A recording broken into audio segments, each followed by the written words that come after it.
I wasn't a child prodigy, or I wasn't the one that people looked at and thought, oh, she's going to be really good. I love my sport for what it is. I love the cliff diving side of it and the rock and roll world of the sport. I don't want to lose that side of it for me, but I want to see it go to the Olympics. And the sport has come such a long way over the years, especially for the women.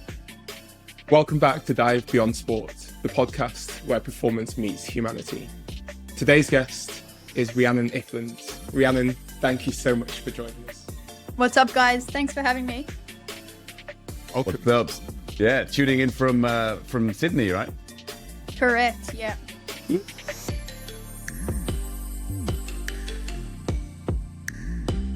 Oh, that's so exciting. So Rhi, just to get us started, I just kind of wanted to ask, could you just maybe take us to a standout dive, a standout moment from your career so far? Oh, that's a tough one. There's actually so many that stand out, like from the bad ones to the scariest ones. But I think I'm gonna go with the dive that I mean, straight tens, my hardest dive, straight tens, 8 degrees Celsius. The water was probably the same, 8 as well. On the coast of Ireland. That was back in, I want to say, 2021. So that was probably the biggest standout. And like, as divers yourself, you would know how hard you work for a moment like that. And to put it all together in 3 seconds and put it down for straight tens. Like, I remember I went through the water and I was like, hey, that felt pretty good. And then when I came out of the water, I looked up at the judge and I was like, what? Are you kidding? So that's probably a big one for me. And another standout dive would have been in Sydney Harbour. It was my first final event of the Red Bull Cliff Diving World Series on home soil. Nieces and nephews never seen me dive before.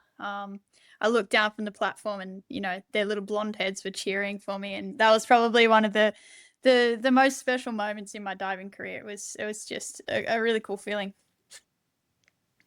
That's amazing. That's two incredible moments. I mean, first of all, I've never had straight tens. Actually, maybe I have when I was a novice and I don't even remember it. On like a forward tuck roll on 3 meter, you know, scruffy but like clean rip. You know, who A knows? 10's a 10, Yona. There's a 10 is a 10, but I can't remember it, so it doesn't even feel like it. But yeah, I imagine that was a tough question for you to answer, because you have had so many incredible moments and so many incredible dives. The crazy thing about it is, like, I feel like each time I answer that question, something different pops up into my head. Like, that's how many different moments there are.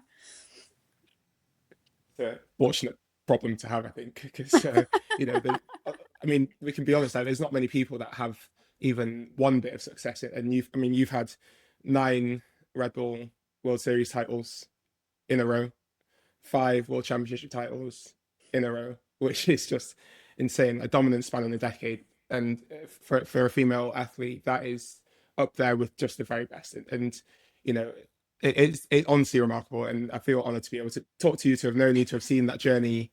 It is fantastic. But where did that drive to kind of become a successful athlete, have this repeated success, where did that come from? You know, as you were growing up, friends, family, environment, what was it that kind of gave you that belief and that drive to be the best? Yeah. Look, when I first started in the sport of diving, actually I started in trampolining. I think I was about 9. But like, honestly, like, I wasn't a child prodigy, or I wasn't the one that people looked at and thought, oh, she's going to be really good. I actually, when I first started in the sport, I was actually really jealous of some family friends that we had. They did gymnastics and they were flipping around on the grass. And I said to my mum, like, hey, why can't I do that? I want to do that. So that's kind of where it all started. And like, in the beginning of my diving journey, when I was diving 10 meter and 3 meter, I don't know, I wasn't doing it to be the best or I was doing it because I loved it and because I loved testing myself. And I guess, like, in all honesty, I don't think that real drive to be the best in the world at something came until 2016 when I started winning competitions on the Red Bull cliff diving on the World Series. Like, in the beginning, I was just doing it because I really loved what I was doing and I wanted to do something unique, and honestly, like, I wanted to prove people wrong from my 10-meter diving career. And that was the start of it. And I think there was, for me, just something really addictive about being good at something. And it was like, okay, how much more can I do now? Or, like, I want to try and do that dive better than I did it last time. So that was the thing. And as I started to go through the Cliff Diving World Series and get that little taste of, I guess, I don't want to say success in the form of, like, winning titles and medals, but success for myself. Like, it's a really scary sport. There's a lot of challenges that come with it, and every time without fail, you hit the water and you go, I want to go back up there and do it again, because it just feels so good to have overcome so many thoughts and feelings, and, like, you're shitting your pants on the platform, and then you hit the water and it goes great, and you go, yeah, I'm gonna go do that again. So I would say that's where the drive came from.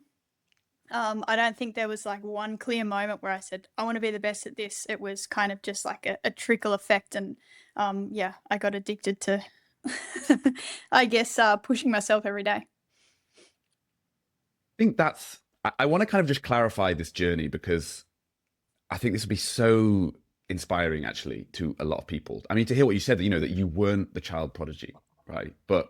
And then to find that moment later in life. So just first, before we kind of tackle that a bit more, just to clarify this journey. So you started trampolining at 9, obviously very, very helpful for high diving, perhaps. Oh, so helpful.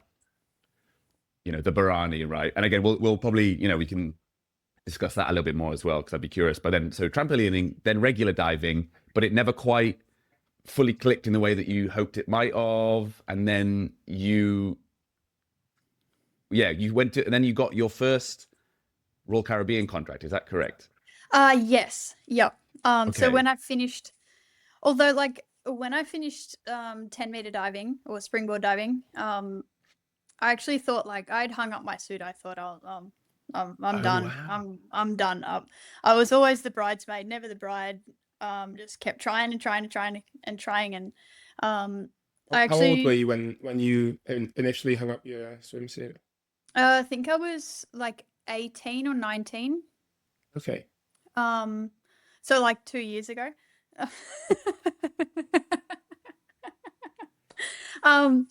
Yeah, so I was Yeah. like 18 or 19, and yeah, I honestly thought that I was never going to compete again. And to be honest, like, I didn't really have that much desire to ever compete again. I thought I was going to join the police force. That's what I really had in mind to do. And then, yeah, I started on Royal Caribbean doing the shows and Entertainment World, which you also know. And then I went on from there. And so, but that's until this moment. Then you've gone to your first contract, and you're what? How old now? I actually, how old now, or was I when I started? So, sorry, when you've gone to your first contract at Royal Caribbean, how old were you when you went on your first ship? I started actually on my 21st birthday. I started my contract. So when I was 21, I started on the ship. So you never had the yellow card then? No yellow card for me. And then obviously, so until that moment, you've not done any high diving. Nope. Okay. Wow. No. And then obviously did the inspiration come from seeing the high diving at Royal Caribbean? Yeah, I think so. The women, I don't believe, were introduced until 2014 on the World Series in high diving. Obviously, as a diver, like, I'd followed so many of the females in, like, House of Dancing Water, and all the girls that were doing high dives, like Rochelle Simpson, Cecily Carlton, all of those girls, Anna Butter, I'd followed them, and that was kind of an inspiration. Like in my head, I had this thought, like I could be pretty good at that, and the lifestyle kind of, you know, fits my personality. But yeah, it wasn't until I started working in shows on the ship that I had that I first, you know, laid my eyes on a high dive above 10 meters. And honestly, like as soon as I was exposed to it and as soon as I saw it, I kind of wanted to be involved in that world. I guess I kind of saw it as like the rock and roll, like the AC/DC of diving. And and I thought that was pretty cool when I was 21. So It's cool. I think it's cool. Yeah. It's a pretty cool thing to be able to do. I don't want to do it myself, but it's a pretty cool thing to be able to do, I can imagine. But I love when there are moments in life where there's almost like two paths that you could take, and the two paths that you've suggested so far are wildly different. The police force versus Royal Caribbean, and actually it makes me reflect on stories that my dad has told me, where he was about to join the army and then he missed his meeting at the army because he had another opportunity at like an apprenticeship or something like that. And had he gone to join the army, like obviously everything would have been different. I wouldn't have been here, and you know, I wouldn't have been able to do all the things that I've been able to do in my life, and just on that one decision, and many before. So for you, that decision between, I guess, when you were presented with the Royal Caribbean opportunity versus what you thought you were going to do in terms of the police force, like you know, what was that like for you? Why did you want to become a police officer or detective or whatever it was, and what made you choose the Royal Caribbean? Look, I don't know.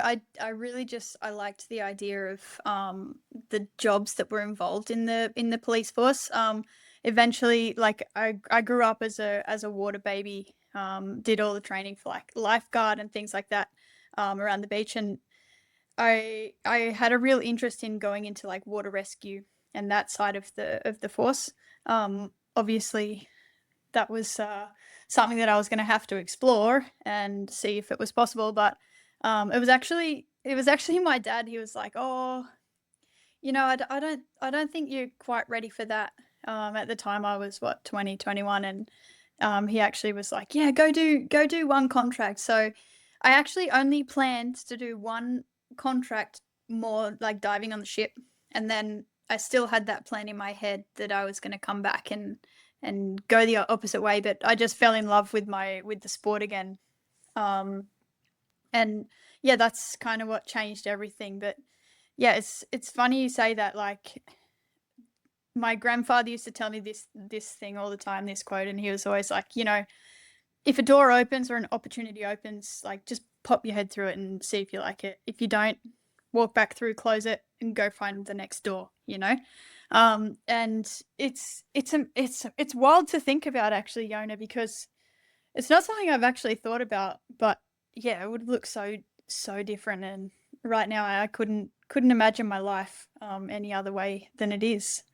So yeah, that's a crazy thought. I suppose you did a little bit more than pop your head through, though, I suppose. Well, yeah. In the end, 10 just a years touch. later. And you know what's funny as well, Rhi, is that I was the exact same in terms of the contracts. Like, yeah, I had this opportunity. Someone recommended it to me. I think you'd like it, because I was always like shimmying and stuff at training, like being a bit, you know, a bit goofy. So, you know, I think there's a little, yeah. I think there's a bit of a showman in you, and I was like, okay, yeah, actually, that sounds cool. But I'll go and do one contract, and you know, I'll be in the Caribbean or whatever on this ship. I don't know anything about what it's like, but I'll, you know, after that, I'll come back and I'll kind of get on with the rest of my life. Like that was my idea, and then yeah, maybe 7 contracts later. Yeah, seems to be the way. Nobody prepares you and for those red drills, though, do they? Oh my gosh. Oh no. What? No. What's that? Enlighten me. It's like it's like the emergency drills that you have to turn up to, and it's Yeah. probably So shouldn't talk obviously, about like, that. yeah. Are we going to get blacklisted? I don't know. But it's basically as a crew member, obviously you have a cool job being in the show, but you're still on a you know, this ocean vessel, so you have to have like a safety responsibility. But it was pretty dull, I have to say. Yeah. And when you do, when you're finishing shows at like, I don't know, 11 o'clock, midnight, and you finally get to sleep and you have to wake up at 9 a.m. with this like To the alarm. sound of the alarms. Yeah, not Very, ideal. very humbling, I imagine. Yes. Yeah, exactly. But yeah, so I kind of it's really funny that then, okay, so you get pulled into that, and then where did you really like start to hone your skills? Because then it was 2016 when you actually went onto this, really started competing, right? So when did you develop your high diving ability? Well, it all started in because, as you know, I was only a diver. I was never a high diver on the ship in my first contracts. And I went to a theme park just so I could learn and move the ladder up the tower, and try and do everything possible to make that transition from 10 meters to 20 meters. When did I actually learn my skills? I don't know if I ever did, to be honest.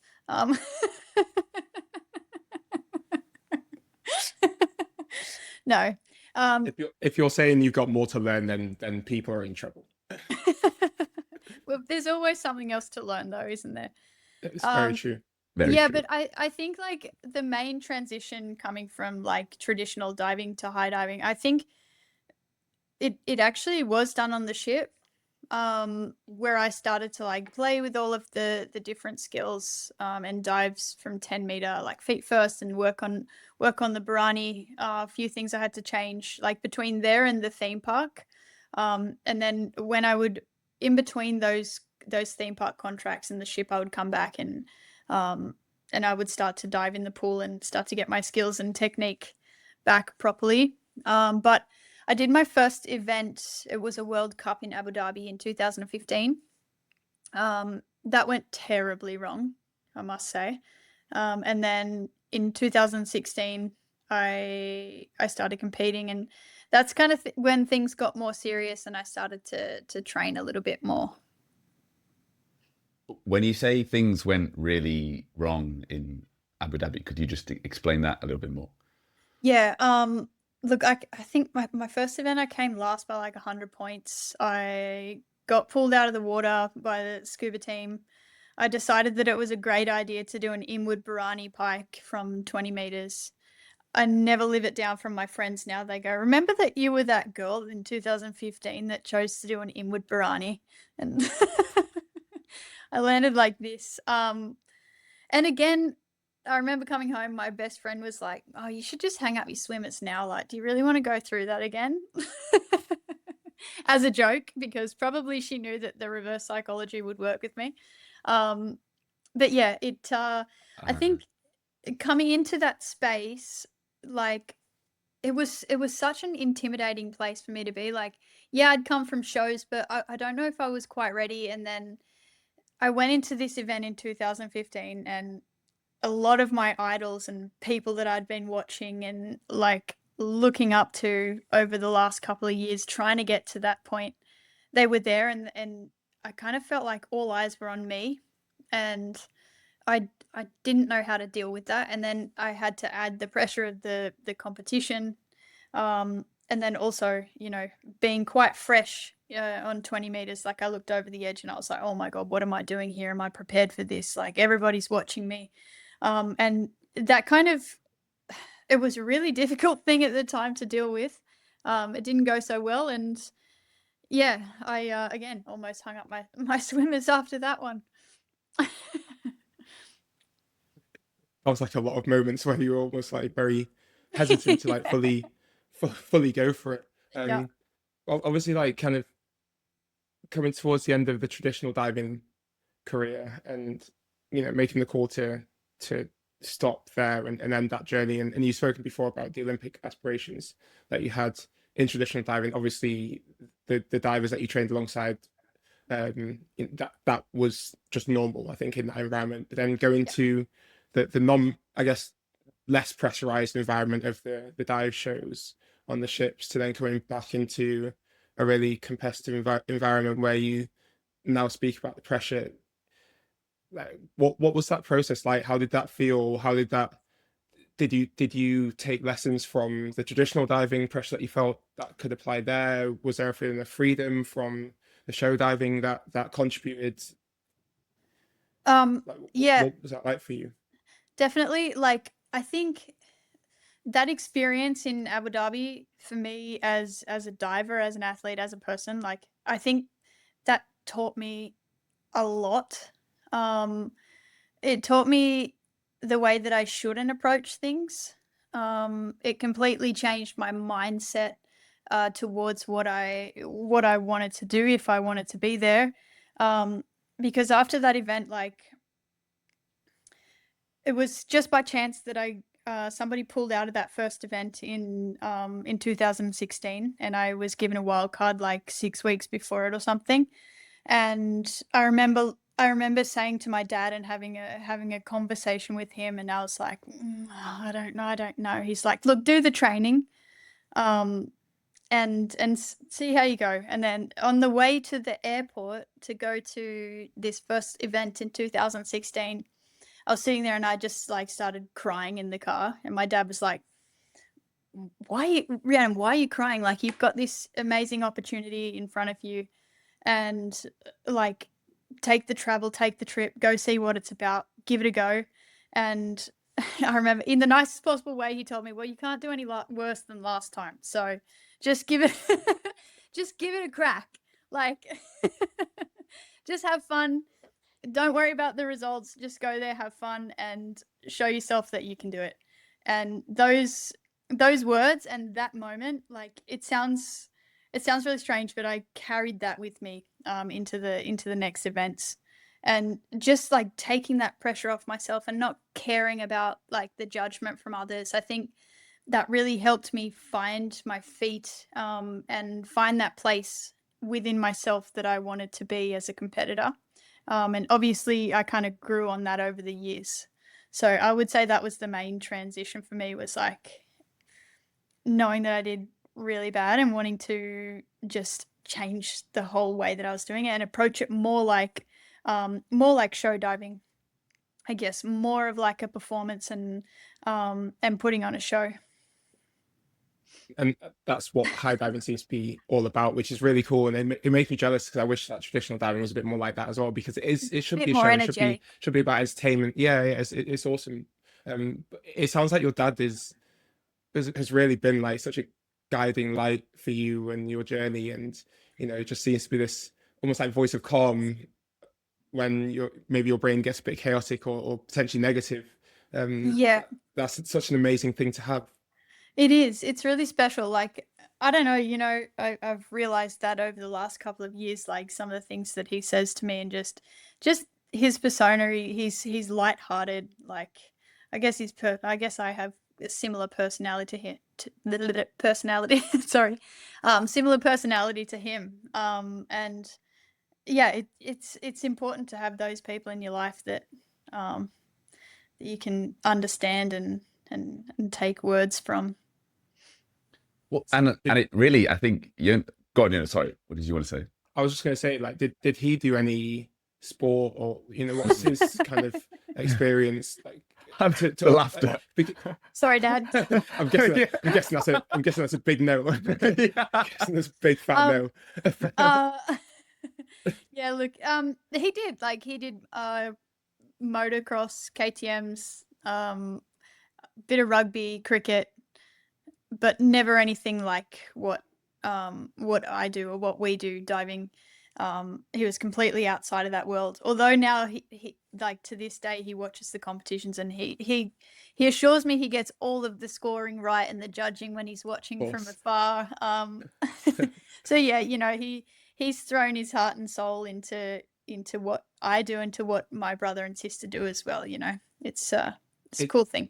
It just shows that like the mindset of an athlete isn't necessarily restricted to sport, if you know what I mean. Like, Yeah, you don't 100%. have to be a great athlete to have that mindset and to just be able to do things right and well and take opportunities and do your best and all these different things. So it just shows how kind of transferable the knowledge is, and that's kind of why I asked. I just wondered if his perspectives came from a sporting perspective or if it just came from life experience. I would And say, either way is so powerful. life experience for sure. So then, and then to be clear as well, am I right in thinking that you won that event? Yeah, I did. Yeah. So It's kind of crazy because nobody expected that. And it's funny, like with one of my friends, Bianca, we talk a lot about like sports psych things, and she used to call me the Eddie the Eagle of the diving world, because I mean she went through it with me, and we talked about it all the time. I was like, oh my god, I'm gonna embarrass myself. I don't know what to do. And she's like, you're gonna be the Eddie the Eagle of the high diving world. And that's what it was. I feel like it's like the most almost like the most backhanded compliment. I don't know. I You're love gonna it be though. terrible, but people are gonna love it.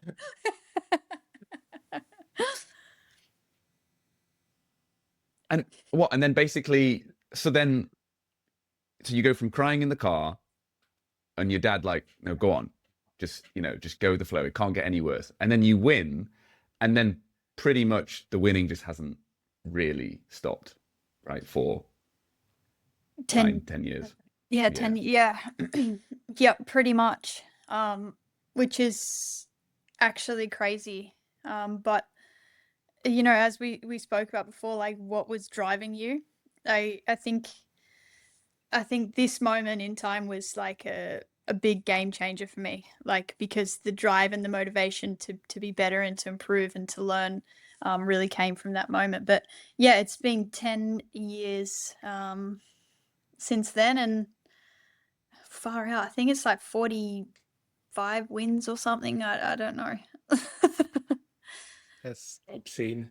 That's Yeah. absolutely ridiculous. But it can't have just been like success after success. There must have been Oh, some it was setbacks, not right? linear. Like No. make people feel good. That like tell us about some of the setbacks that you've experienced kind of during that time, and how you've been able to bounce back from that to not only win, but like win when it matters most, to be able to like win the world championship titles, which are obviously every 2 years. So there's a fair gap between that, and to retain that success those 2 years apart is quite difficult. And the years in between, the time in between, there must be things that kind of go wrong. Maybe it's different to the failure other people experience potentially, but what are some of the things that you've experienced, and the challenges that you faced during those times? Yeah. Look, obviously there's a lot of things, like I don't talk about it that much actually.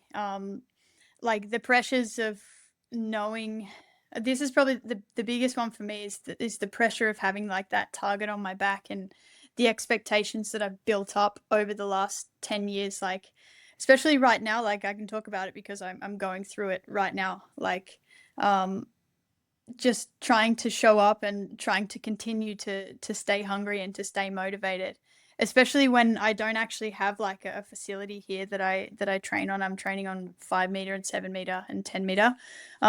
That's a big one. Like there's a lot of pressure to keep going. Obviously there's injuries along the way. There's days where you just do not want to show up. Like sometimes I just grab my surfboard out of the back of the car and go for a surf instead of training, because like the pressure for me seems to become so overwhelming that I just really, honestly, I just have to ignore it, and I have to say, okay, no, I can't today. I'm not going to do it today. I'll come back tomorrow and start again. So it's never linear. I'm also 35, the ripe old age of 35. So there's like a lot more injuries, and the training is changing. And that's for me been one of the hardest things to kind of adapt to, because my mind is still there, it's still hungry, but my body's just like slowly not keeping up as it used to, So that's one thing. And then it's like a game of cat and mouse with yourself constantly. Just trying to be in the right headspace, trying to keep showing up and give 110%. Which, I mean, I have to admit, like I'm pretty good at it. I turn up, I do a little bit. even if my body's telling me no, like I'll turn up and do what I can and try and keep that consistency, you know, whether it be in off season or between events. It just kind of sprung to mind an amazing interview that I saw. I mean, I think it went super viral from the Winter Olympics, and I can't remember her name, but the Chinese skier Oh, but was Eileen also Gu, like yeah. half American. Eileen Gu. Yes, Eileen Gu, thank you. And you know what she said was like each medal for her gets even more difficult to win because of the added expectation. But for other people, they're just assuming that she's going to win it. But actually, for her, it's I think she said exponentially harder each time to win this medal. And I just think, you know, obviously that's kind of what you're It's touching so on, true. right? It's so true. Yeah. Like the expectation on yourself, and sometimes like I don't know, I don't want to like sometimes for me I think that people look at it outside and they think that it's like it's easier and that it gets easier, but it's actually the opposite. It's like, oh no, she'll be fine. She'll be able to deal with that because she's done it so many times before. But that makes it like 10 times harder, honestly. I like the bit when you said that you know, sometimes if you just don't feel it, you'll just grab your surfboard and go out and have a little surf. First of all, what a luxury. That's amazing. True. Can't do that. Can't do that in London. I'll tell you that for sure. But secondly, it's actually the freedom of that decision, because I almost see it as gambling in a certain way. You know, you could just continuously go and chase the losses when it's obviously something's obviously not working and something's obviously not flowing, but you just keep on pushing because that's all you know how to do. But that the mental kind of strength to just be able to say, right, today is not a good day for it. I'm going to go and do something else, and probably something productive as well. Like, you know, you're still getting some kind of fitness in there. Yep. You're still touching the water, which is a nice feeling. You're in the outdoors. You're doing something you love and enjoy, and I feel like that mental space that can create. So then the next day you can be like, okay, right, I've had that break. I can go back in. Like, Yeah. did you how did you figure out that was a good strategy for you to, you know, continue progressing as you need to in the sport? Yeah, look, I think it's been over like probably only over like the last 3 years that I've had like that mindset. I think it came from, again, I'm going to admit something. Um, you know, I'd go to the pool and I would even say to like my coach, well, I'm like, okay, today the goal is not to get frustrated and angry at myself. And that's not the relationship I wanted with the sport. Again, because I want to do it because I love it and I want to, you know, keep going for as long as possible. So I think in terms of when I look at myself and the longevity of what I'm doing, like I really find it important to have that kind of work-life balance in what I'm doing. And, you know, if I go in and I just end up practicing bad habits or rushing through it and not doing anything productive, why not go out and do something else active outdoors that's going to make my view on what I'm doing more clear and more enjoyable. I guess that's my approach. I do think that is one of the gifts of more experience. Yeah. Right. And Yeah. probably even the show diving. You said earlier that you try and treat the competing more like the show. And I found that actually, like I was a nightmare when it came to training. And, you know, you're talking about being frustrated with yourself. Like my Yeah. poor coach, like I was a disaster, and I was so hard on myself. But I think some of that pressure came from, I still felt like I was like unproven, and I was so caught up in that. But then I went to the ships, and I was like, all this pressure just like left. And Yeah. I'd built up even rules in my head of like, well, if I don't train for 2 weeks, like in my regular like training, maybe a 2 week summer holiday, I'd be like, well, I'd lose like 6 months of progress almost, and it'd be so hard to get back. But on the ships Yeah. and in show diving, my attitude towards that just flipped, and it was like, no, I can still do Can it. It's still do fine. it. Like, well, why am I? Yeah. Why am I giving myself these like weird rules out of nowhere? Yeah. Yeah, but like I think like for me definitely maybe you would have felt it as well, like sometimes it's harder to take a rest day. Like it's more difficult to take a rest day, like to give yourself that break. Like that voice in your head, that little roommate that's saying, no, but what's everybody else doing? Or you're not doing enough, or you're going to lose that 2 months of progress that you've made. But I think like the more that you think about it and the more that you put those things into practice, like it does get easier. Yeah, especially with like when also I suppose the other thing with high diving in particular, it's the stakes are really high, Mhm. right? Like Uh-huh. you have, Yeah. Like for me at the moment, like especially 4 weeks leading into the first event, like I haven't done my high dive since September, and I know that I need to do those repetitions. So unfortunately in this month probably there won't be many of those days where I pick up my board and go for a surf. Um maybe on the odd occasion, but yeah, the stakes are higher, and I know that if I want to perform those dives like back triple, double twist, like I need to continue doing it, and I need to make sure that I have the repetitions under my belt so that when I do step there I can be confident enough mentally and physically to pull it off. We've had Aidan Heslop on the podcast before, and obviously got to hear about his ridiculous skills that he His does. ridiculous dives. Yes. Oh, so silly, so silly. So I can't impressive. even comprehend, and the numbers are too big to really understand, to be honest. But I presume there's multiple approaches to prepare for a high dive. What's the process for you in terms of going from, the 5, 7, 10 meter setup to then eventually putting the dives together on the 20 meter, 20 meter, 21 meter? 20, yeah, 22, depends where we are. Yeah. um What's the process like for you in terms of how you knit together the dives? so basically I spent a lot of time this season like breaking them right back. So I spent weeks just doing those boring repetitions of back semi straight, inward 1.5 tuck, inward 1.5 tuck, inward dive straight, inward dive straight. But yeah, I think like the process is similar to diving, like the same way that you would take your build-ups to 10 meter. Only my build-ups are probably like the 10 meter dives.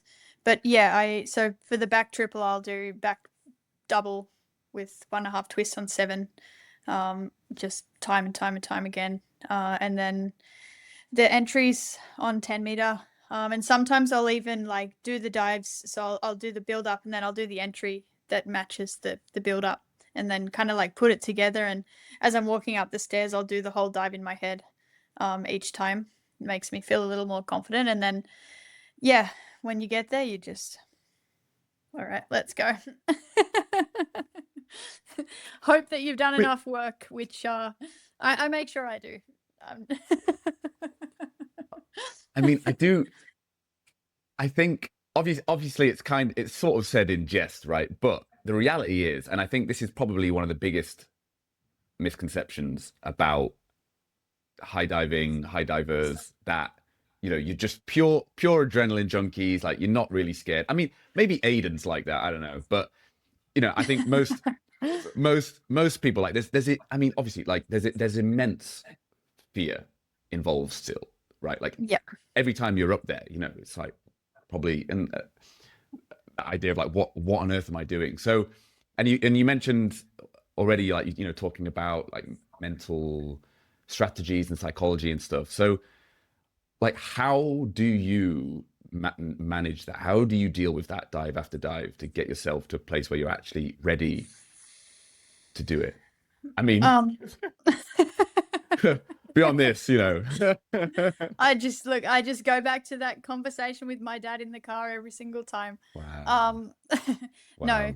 Wow. Look, there is actually, like, I think everybody's process is different. Like, I would actually be curious to speak to like a handful of divers and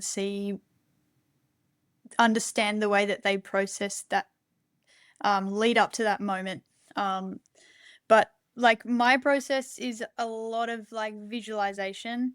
It really depends on the dive as well and what part of the season you're in. Obviously at this start of the season, it's a lot more difficult to to go through that process smoothly and to kind of understand it in your head and to have it come naturally. But yeah, for me, it's like a lot of visualization. So it'll be very similar each time too. So when I'll step to the side of the platform sometimes and say, let's say I'm doing a front triple half pike. So I'll actually stand there and I'll do the dive in my head and I'll like take a mental screenshot of that landing zone where the water spray is, where the divers are, and I'll go 1, 2, okay, that's there, 1, 2, there, and probably do it 5 or 6 times, just to like, I guess, kind of trick my brain and convince myself that I've done the dive 100 times. And yeah, once I'm stepping up there, it's just believing in yourself, and for me, it's relying on the fact that I have done the training, I've done the repetitions, I've done the dives, and that I'm completely capable. Like, we probably don't look as scared as we are up there, I would say. Well, you have to kind of show that air of confidence, but inside, who Inside, knows yeah. what's going on inside. Yeah, like But there's so many voices going on in my head when I'm standing there. I quite like the heart rate monitor now, though. You know that they do on Red Bull, just because that shows you like actually this person is bricking it. Is freaking. Yeah. I did it twice. I did it twice and then I didn't do it again because my heart rate was so high. And when they have the but Aiden's is super high as well, I think, from memory. His was like really high. And also like it was played over the loudspeaker, so it made it like far more difficult to calm your heart rate down when you can actually hear that it's going super fast. And that's awful. I didn't realize that. That's crazy. Yeah, that's but crazy. but it just shows like the power of your mind. Like, you can hear that and then that's immediately where your attention goes. But if you're thinking of something calm, well then it's so much easier to be calmer. Yeah, I don't like the heart rate monitor. Yeah. I mean, I hope that Aiden's is high, because if his is not high with the dives that he's doing, then there's something seriously wrong with him. Very true. But I'd love to dive into the visualization piece a little bit more, because it's something that I believe in very strongly. And Yep. there's a quote that I like, something like neuroscientists have found that the brain can't tell the difference between what's real and what's imagined. And if you can imagine something really well, the brain truly believes that you're doing it, and if it's vivid and accurate. Oh, wow. And I found visualization to be such a powerful tool in my career. I just happened to learn it just before Rio, and I thought, you know what can I lose? I'll try practice it a few times before the World Cup, and I went to the World Cup and had the best event that I've ever had. And amazing. I generally put it all down to that visualization kind of strategy that I learned.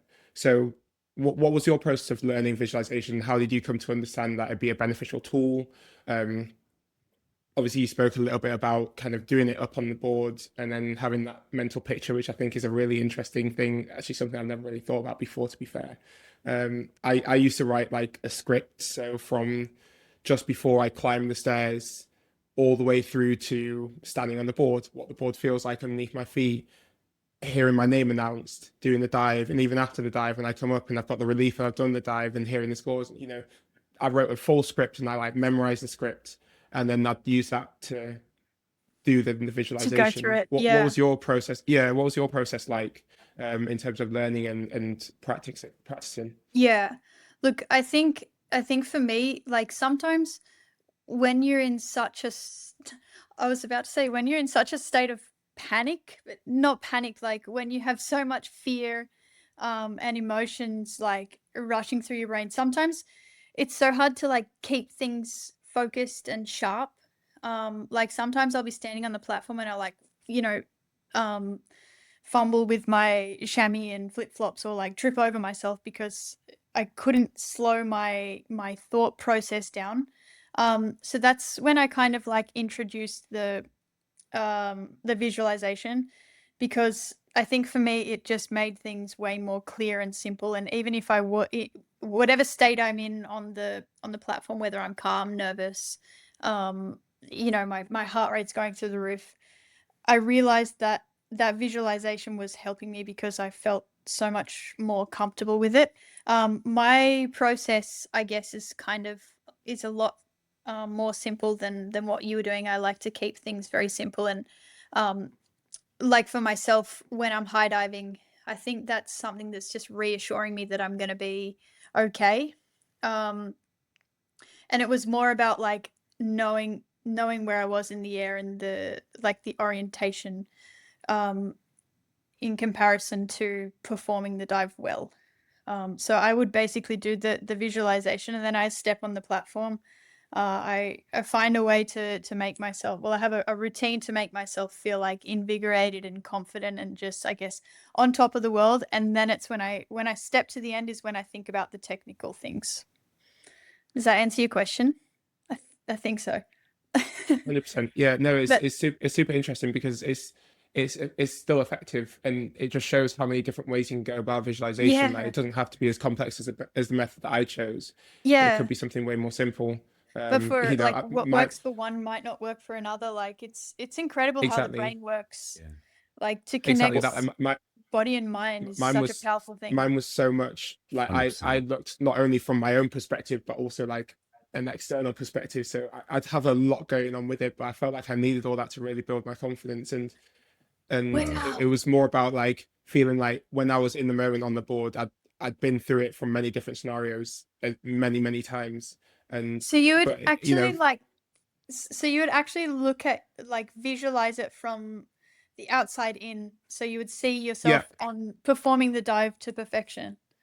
Oh, that's exactly. so So cool. I'd and not always to perfection. Like there was always different variables. Like sometimes the dive wouldn't go well, but I wouldn't let that scare me. I wouldn't let Yep. that make me feel uncomfortable because that was something that I felt was really important, really powerful. But Okay. I would, I learned how to visualize my dive from my perspective. So walking down the board and doing it and seeing what I see. So the same thing as you, like the visuals and the awareness of seeing what you see. But I'd also visualize it almost like from the perspective of a judge or a spectator from the side, walking down the board, then doing the dive and the execution.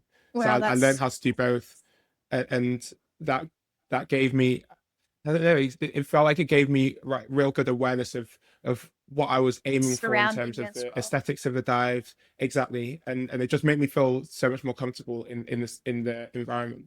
Yeah. But as I say, it doesn't need to be as complex as that. It could be as simple as the way you do it. It's all about what you do to make you feel confident, Yep. to be Yep. in control of what you're doing, essentially. To be in control of your thoughts, to be in control of your emotions. And one thing that I also found, like the breathing while you're doing the visualization um, and going over those things in my mind and my process, the breathing in the middle is what mattered most for me. Like if I was to take a grip on something and take a deep breath and really breathe into it, I felt like it just enhanced the whole process and experience of standing there with 50,000 people out in front of me and then opening my eyes and like it's crazy. It's so cool. Like I cannot explain it, but I can feel it within myself right now. Like I can almost feel it as well, to be honest. yeah. Yeah, same. And and I think that's it. Like Yona said, everyone's different, but this I think there are still some fundamental like visualization as a core idea, like very powerful, right? And it's like whatever, however you manage that, and breathing as well. I think the power. What I came to realize is like the power of the breath is that it's always there.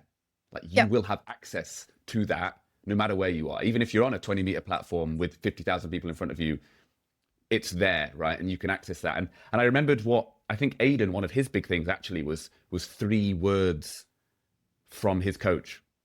You know, Okay. it might be something like for his ridiculous dive.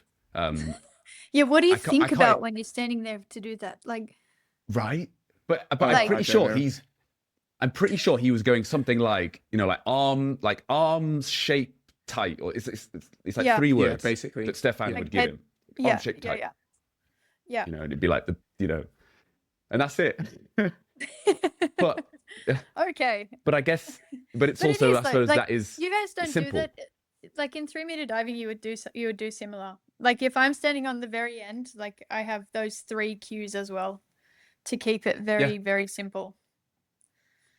Yeah, and I would always have there'd be like a final breath always, Yeah. like a You know, big like out breath and go. another thing for me, did you ever use this one, is like the nerves endings, or the feeling of my hands.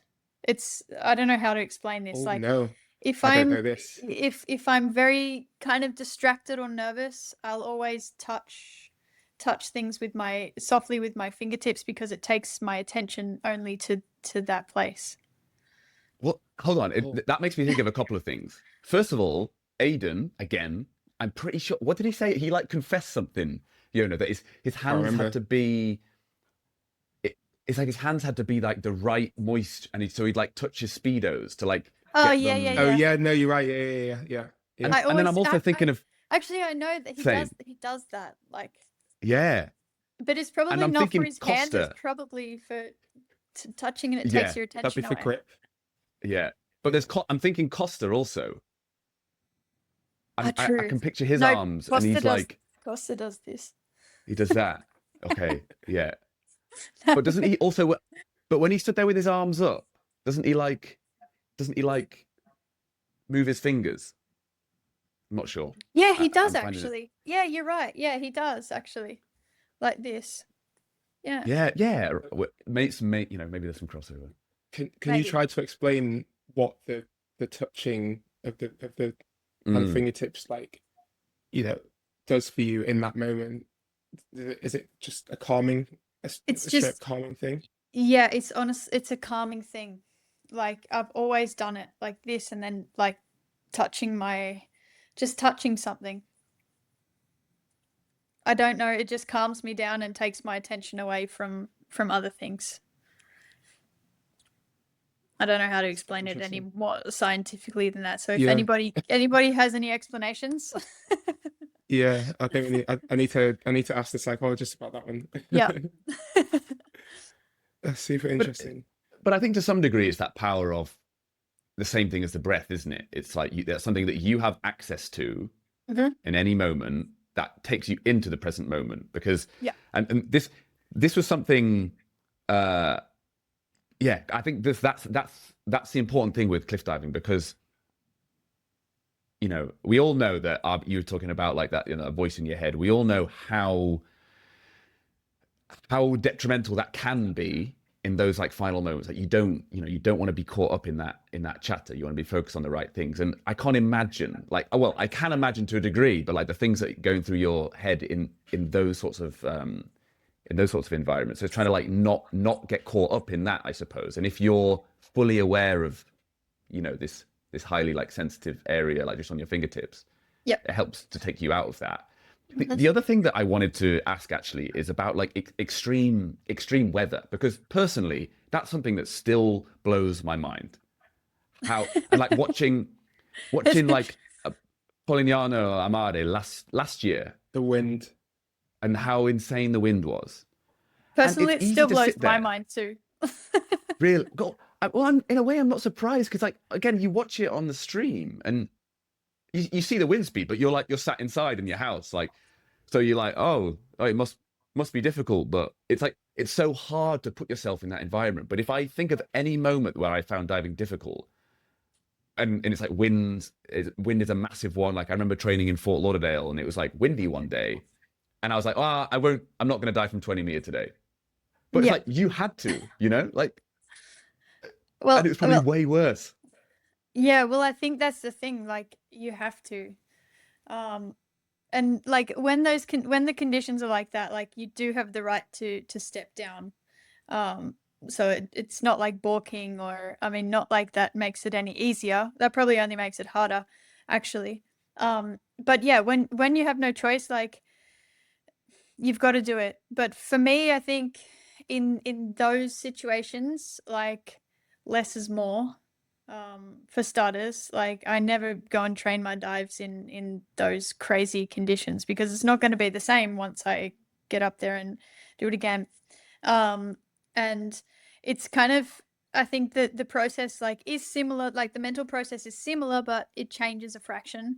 Like I'm definitely more focused on the technical aspects of the dive when in those conditions, because that's all I want to be thinking about, to be honest. And I think if you can just focus on the technique, that's really helped me over the years. And um yeah, trying not to rush it, even though sometimes you have to rush it, finding the right moments in the wind and the rain and the waves.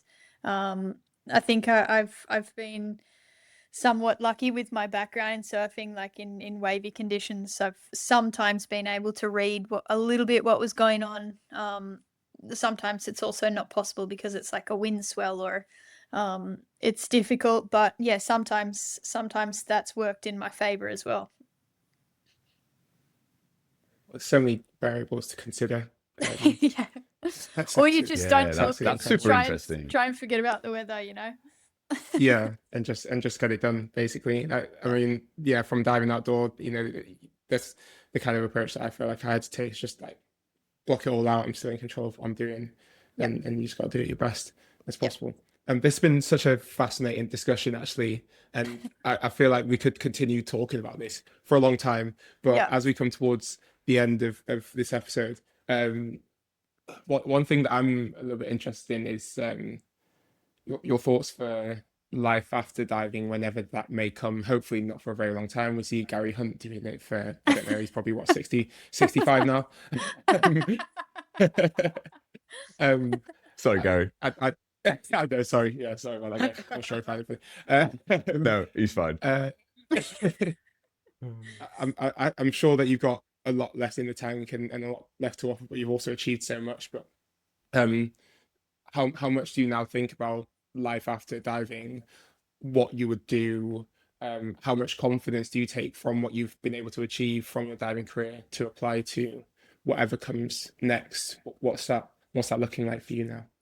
Yeah. Firstly, I want to say Gary Hunt is one of my inspirations, like especially still going strong after so many years. But after diving, like the crazy thing is like I have honestly started to think about it more and more. Um, I even at the start of this year, like toyed with the possibility of still joining the force, joining the cops. Still, like I toyed with the possibility. I thought about it. I didn't really go much further yet with the idea, but yeah, I don't know. Like I think about having a family, living a normal life, like, um, and yeah, I'm really not sure. That's a really difficult question. I'm sure something will come up, but I'm, a true believer of believing in the now, and hopefully it'll all just come around and fall into place.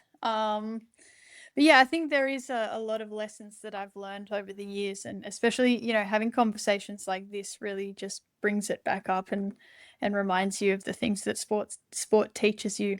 Um, in terms of confidence, like confidence and skills and everything like that. So I don't know. Stay tuned. I'll keep you posted with what comes next. You got It's you a got a hard. big season upcoming first, so But yeah, I don't think I'm hanging up my swimsuit for a third time anytime soon, though. For, for, for a third time. That's amazing. That's amazing. I mean, in terms of like the future of high diving as well, and like I don't what, Brisbane 2032. Like, do you have 32. hopes for, well, first of all, high diving like getting into the Olympics, and would that even be something you'd be interested in? Yeah. For yourself to do, like, I mean, that's what, 6 years away? Yeah, 6 years away. Oh my goodness, that's crazy. Um, Yeah. the hopes for myself. Look, it's the pinnacle event of sport. Um, I don't know. How old will I be in 6 years? Whether I'll still be on the top, like, or 28? able to qualify, still in love with the sport. I'm 28 exactly. Look, I'm honestly not sure. I would love to compete in it, but at the same time, like, in all honesty, like my opinion on it is like I love my sport for what it is. I love the cliff diving side of it, and you know, the rock and roll world of the sport. I think it definitely, I don't want to lose that side of it for me. But you know, I want to see it go to the Olympics, and the sport has come such a long way over the years. Like, you know, especially for the women. I mean, we just talked about the crazy dives that Aiden is doing, and like the series has gotten bigger. But for the women, like when I started, the bigger dives were, you know, triple half or back triple with one twist, and now we're doing two twists in those dives, quad somersaults. Like, it's grown so much, like the number of the females also. So I think it really has potential. And you know, when you commented commentated in Singapore at the World Championships, like, it's a spectators event, and it's impressive. So I think it really has the opportunity to be a very cool sport, that's included in the Olympics in some way, shape, or form. I hope I'm there. I'm not sure it'll be diving. Um, maybe, you know, commentating, coaching, being a mentor, anything. But yeah, let's see. Brisbane 3032. I hope it's there, but we'll have to wait and see, won't we? Whether you compete in it or not, if it's there, hopefully it is there. You can at least know that you've had probably the biggest hand potentially in ensuring that it is there. And you know, you do have the pioneers like Orlando and Gary back in the day who have helped develop the sport where it is, Joey as well. But it needed the gender women's equality side. on the women's side, and obviously you've been a 100%. humongous part of that. So yeah, whether you compete or not, you've been a huge reason as to Push to why that. it'll be there. So Yeah, it's you can always be that's a happy about that. crazy that's a crazy thought, you know, being one of the female pioneers in the sport, and kind of just seeing where it's gone and being a part of it still. Like, and I think that's one of the reasons that I don't want to hang up my swimsuit again anytime soon. Is just because I've, you know, I've witnessed the progression and I've been a part of it. Yeah. And like, it's such a cool thing, and it's such a powerful sport for women to be involved in. And like, as female athletes, that's a powerful place to be, standing around other brave women that are doing a sport like that. So it's a very nice space to be in. Yeah. I mean, before we title this episode together, I wanted to ask, and it kind of flows perfectly on from that, is about, you know, if you had a message to the younger you, but also maybe, you know, younger women, but I suppose also just potentially kind of anyone really, because, you know, what I also love about your story, Rhi, and like what we said in the beginning, is you weren't that poster child, you know, and so, but you've gone on to become the best in the world, like unequivocally. Yeah, what kind of simple message would you have for younger women and younger athletes, and anything who are kind of unsure about what they might be able to achieve? Yeah. What would I say? Like, don't focus too far into the future. Like, focus on the now and give it everything you've got. Like, I think set big goals, but don't lose the small opportunities along the way, because you never know where they'll take you. And most of all, like, enjoy what you're doing. It'll really help. Like, enjoyment and consistency will really help you, and it really helped me along the way. So I guess they're quite simple pieces of advice, but yeah, they're important. Simple but powerful, extremely powerful. 100%. And I completely am aligned with those messages as well. Go on then. If your career was a movie, what would the title be? Oh, I hope you got some ideas from here. No. Okay, look, let's say everything this year goes to plan. Can we Okay. we could call it 10. Okay. Manifesting. Let's say that. Manifesting. 10 Shoot. for 10 world titles. Hopefully. What would we say? Like, what would we say for now? Manifesting 10, and then as and when it becomes a thing, it just changes to 10.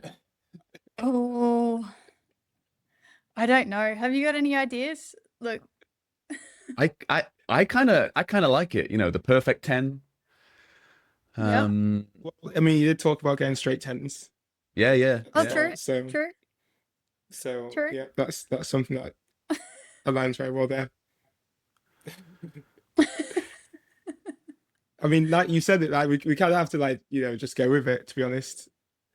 I You think I've said it, just not put the me. Mickey on myself. No, I no, don't you know. haven't. No, you haven't. You said it, not us, and I believe so.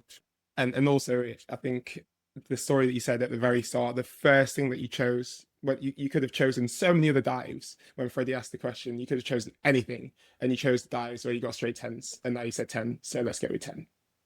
Okay. But Driving it's for 10 10. years. It's 10 years also. Diving for 10 Yeah, diving for 10. on the edge. And Is, Yeah, tens all round. striving for 10. Tens True. all round. Tens True. all around. Yeah. Or yeah. Oh, There's something also really funny to me about like hanging up your cozy like multiple times Oh, as well. true. Like that's a Yeah. kind of fun idea. Oh, But I need ChatGPT's help. yeah. Yeah. Hanging up Yeah. the bathers. No, that's silly. I don't know. Yeah. I don't know. Let's so okay, all right, let's I think I'm confusing it. So we've got like just 10, we get diving for 10, Diving for 10. perfect 10, That's diving fitting. for 10. Diving for Yeah. 10. That's fitting. I like that a lot. Yeah. I like that a lot. Diving for Because 10. that covers so many different. Just to skills. clarify, that's what I meant in the first place. To take the Yes.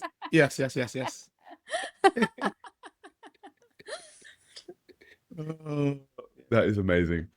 Okay. I think we're locked in. It's a lovely title. Yeah, diving for 10. Amazing. settle with that. Yeah. Obviously we are gonna hang around for a little bonus section, but I just want to say at the end of this primary episode, thank you so much. I think obviously, like I've said, but your story I think is so inspiring for so many people, and I think a lot of people.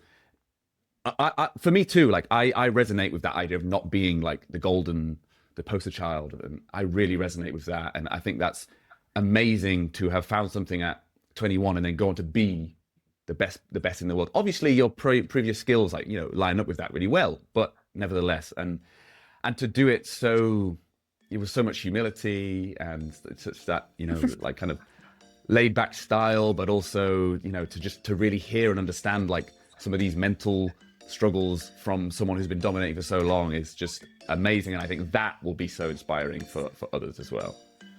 Oh, so, thank you. It's been a pleasure. No, it's been our pleasure. So that is where we will wrap up this main episode. So thanks again to Rhiannan Iffland. But as I said, Rhi is going to stick around for one more dive in our bonus section. So if you're not there yet, the link will be in the show notes. Thank you.